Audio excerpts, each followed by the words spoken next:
오늘 우리에게 주시는 하나님의 말씀은 베드로전서 5장 12절에서 14절까지의 말씀입니다.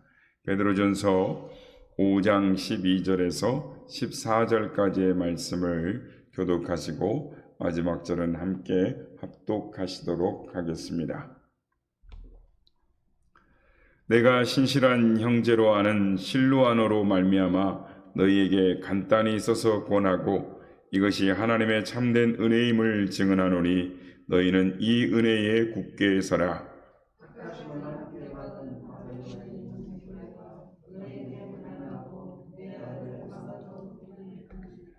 다 같이요. 너희는 사랑의 입맞춤으로 서로 무난하라. 그리스도 안에 있는 너희 모든 이에게 평강이 있을지어다. 아멘. 할렐루야. 오늘 아침에도 우리를 예배의 자리로 인도하신 하나님을 찬양합니다. 그리고 또 새벽을 깨워 기도의 향연으로 나오신 모든 성도님들께 하나님의 은혜와 평강이 함께 하시기를 기원드립니다. 베드로 전서는 네로 황제가 아주 작정을 하고 예수 믿는 사람을 다 잡아들여 죽이려고 하던 때에 그래서 대부분의 성도들은 카타콤이라고 불려지는 지하 묘지에서 숨어서 예배를 드리고 있던 때에 쓰여진 편지입니다. 베드로 사도는 당연히 이 카타콤에서 이 성도들을 지도하고 있었습니다. 물론 믿음이 연약한 자나 또한 믿음을 저버린 자는 이미 묘지를 떠나고 없었습니다. 그리고 언제 이 지하 묘지에 또 로마의 단속, 이 로마 병정들이 들이닥치게 될지도 모르는 이 긴장감, 아무도 모르는 그런 시간이었습니다.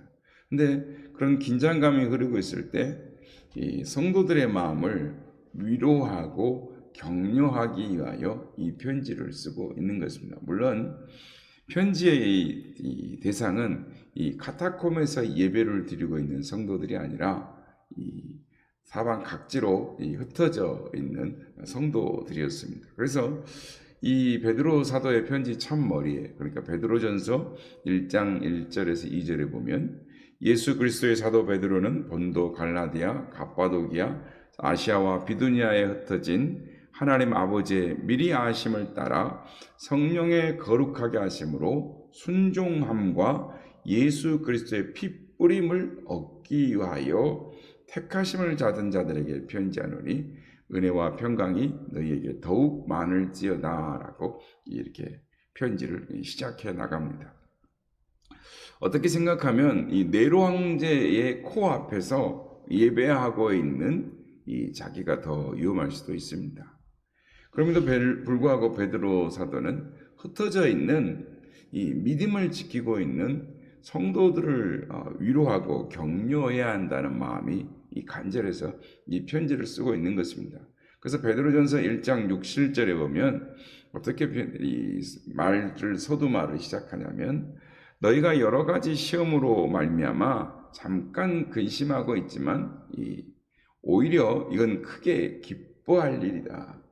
왜냐하면 너희 믿음의 확실함은 불로 연단하여도 없어질 금보다 더 귀하여 예수 그리스도께서 나타나실 때에 장차 칭찬과 영광과 존귀를 얻게 해주길 때문이다. 그러니 이 고난의 자리에 있어도 이 은혜에 감사해야 한다라고 이 첫 편지의 소절을 쓰고 있습니다. 여러분, 왜 고난이 힘들지 않겠습니까? 고난 없는 영광이 있다면 얼마나 좋겠습니까?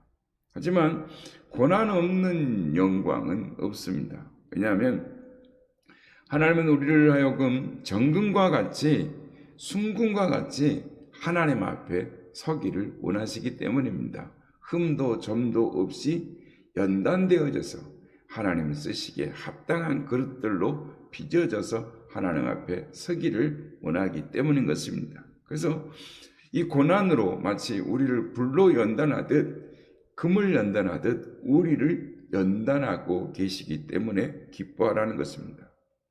하지만 우리는 이 고난으로만 실망할 것이 아니라 이미 믿음으로, 즉 이 은혜로 살았던 사람들이 있음을 깨닫고 고난 가운데 또 위로와 소망 가운데 살아야 한다라고 말씀을 합니다. 왜냐하면 믿음의 선진들이 이미 우리보다 앞선 믿음을 지켰기 때문인 것입니다. 그 대표적인 사람이 바로 욥인 것입니다. 욥하면 고난과 연단의 사람으로 떠오르는 것입니다.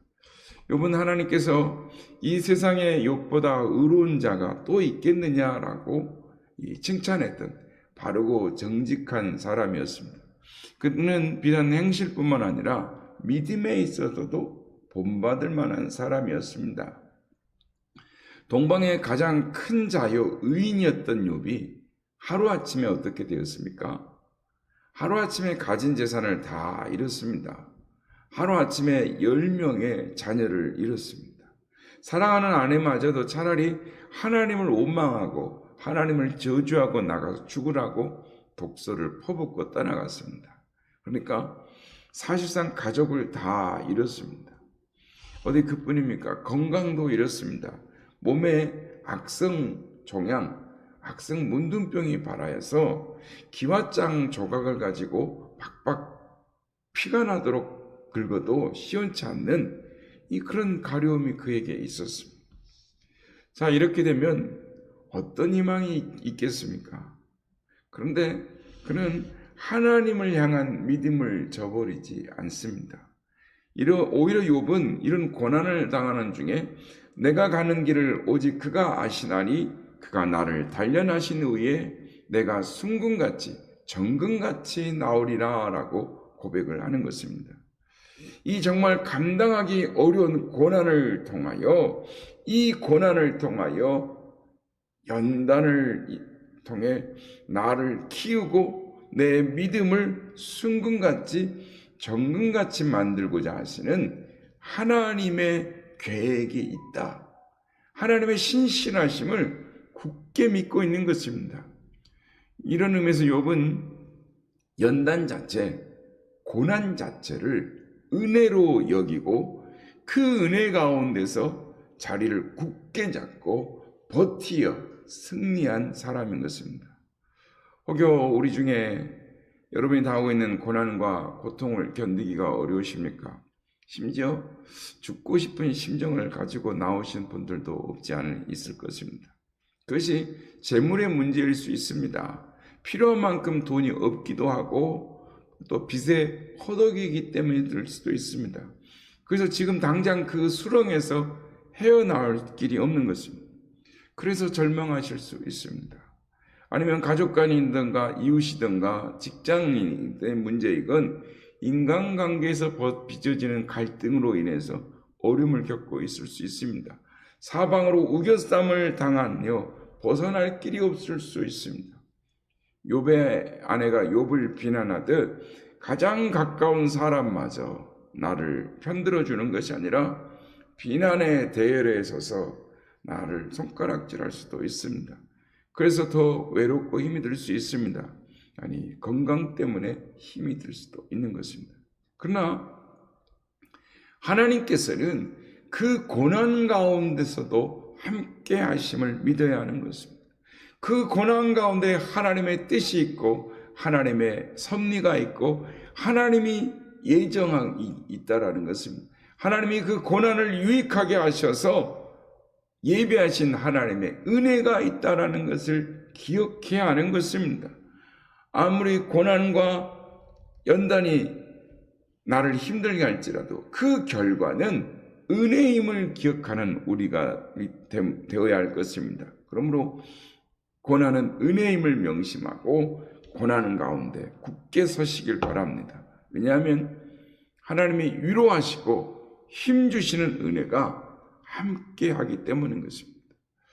오늘 보면 12절에 보면 이것이 하나님의 참된 은혜임을 증언하노니 너희는 이 은혜에 굳게 서라라고 베드로 사도는 말합니다. 이 하나님 은혜 아래 든든히 서 있어야 한다.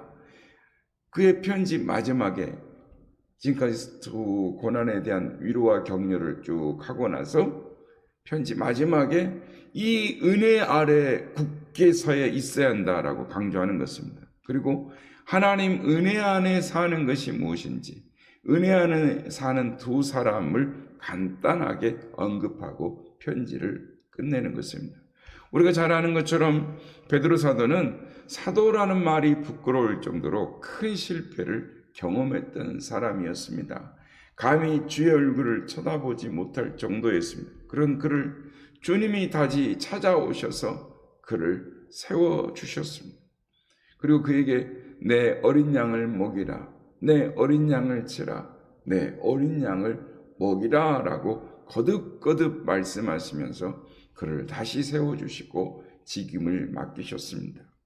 그렇게 베드로 사도는 지금 고난과 환난 속에 로마를 떠나가는, 신앙을 저버리고 도망가는 듯한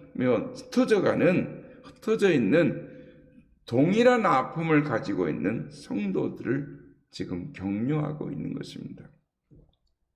지금 너희가 너무도 힘들다는 것을 잘 안다. 하지만 그것이 바로 은혜라는 것을 깨달아야 한다. 이 하나님의 은혜가 아니고서는 우리는 온전한 믿음에 설 수 없기 때문이다. 내 능력으로가 아닌 하나님의 은혜로만 살 수 있다는 것을 너희가 깨달아 그 은혜 아래 든든히 서 있도록 해야 한다. 하나님의 은혜만을 붙들고 살기로 작정해야 한다 라고 말하면서 오늘 보면 12절에 보면 여기 내가 신실한 형제로 아는 실루안으로 말미암아 너에게 간단히 써서 편지한다 라고 말합니다. 이 실루안어는 사도 바울과 함께 이 전도여행을 떠났던 동역자 실라를 가리키는 것입니다. 아마 제수의 신분으로 로마까지 압송되어 온 이 바울과 함께 로마까지 왔는지 모르겠습니다. 바울이 로마 감옥에 있는 까닭에 지금 그가 베드로의 곁을 지키고 있는 것입니다. 그 베드로를 대신해서 베드로의 편지를 베드로가 불러주는 대로 쓰고 있습니다. 바울과 함께 빌립보 감옥에 갇혔던 실라입니다. 그랬기에 실라는 결코 감옥도 죽음도 두려울 것이 없는 사람이었습니다. 오히려 빌립보 감옥에서 하나님의 역사하심을 보았던 실라입니다.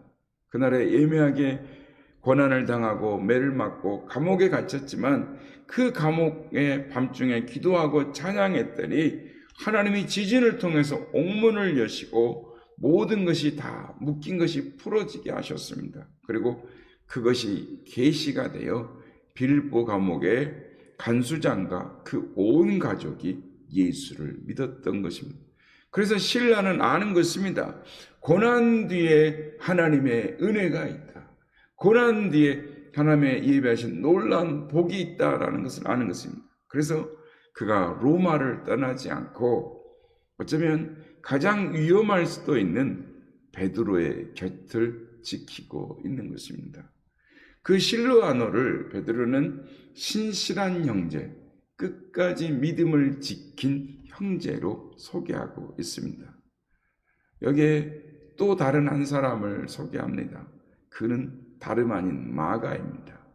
바울과 바나바의 첫 번째 이 전도여행에 따라 나섰다가 무슨 일인지 모르게 도중에 예루살렘으로 돌아가 버렸던 마가였습니다. 그래서 두 번째 전도여행 때는 바나바는 함께 데려가자 하고 바울은 안 된다라고 하면 서로 다투다 결국 바나바는 마가를 데리고 바울은 실라를 데리고 각각 다른 길로 전도여행을 떠났던 것입니다. 그랬던 마가, 연약하기만 했던 마가가 지금 뭐라고 소개되고 있습니까? 내 아들 마가라고 소개되고 있습니다. 그러니까 베드로는 지금 마가를 내 아들이라고 소개를 합니다. 그것은 마가가 자기의 진실한 후계자다라는 뜻입니다. 마냥 철부지로 알았던 연약했던 그 마가가 달라졌습니다. 베드로의 후계자가 되어 베드로의 유업을 이으는 자가 되었던 것입니다.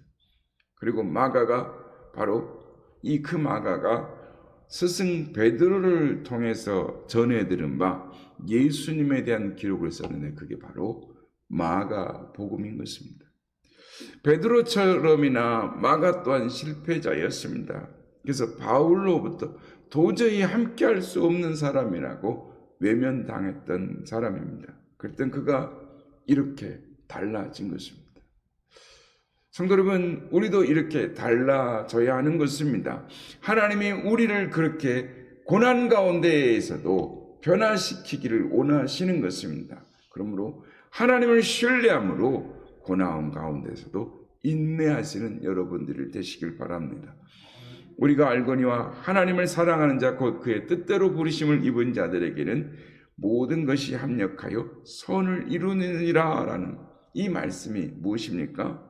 전보다 나중이 더 좋게 된다라는 뜻입니다.